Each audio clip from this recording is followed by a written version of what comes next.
see oli jah, küllaltki selline ikkagi väga terav kontrast, mis avanes, et ma usun, et kui tulla tagasi, siis põhjarannikule tasub igal juhul tulla.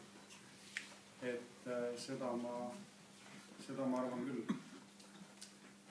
Ja mis muljed veel on? Et on olemas maailmas üks väike riik, mille pindala on pool Hiiumaad ja rahvaarv 2 Saaremaa ja saavad endaga hakkama ja tegelikult toimetavad päris kenasti, et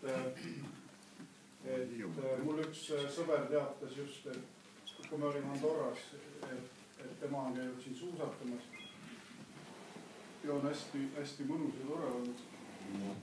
Et igaüks leiab selle oma erilise koha, et kindlasti ostsite kõik kaasa neid ansooviseid ja kes ostis veel angerjamaime. Ma loodan, et meil ei ole Eestis sellepärast angerjat, et siin püütakse kõik maimudena välja ja pannakse purki ja süüakse nahka.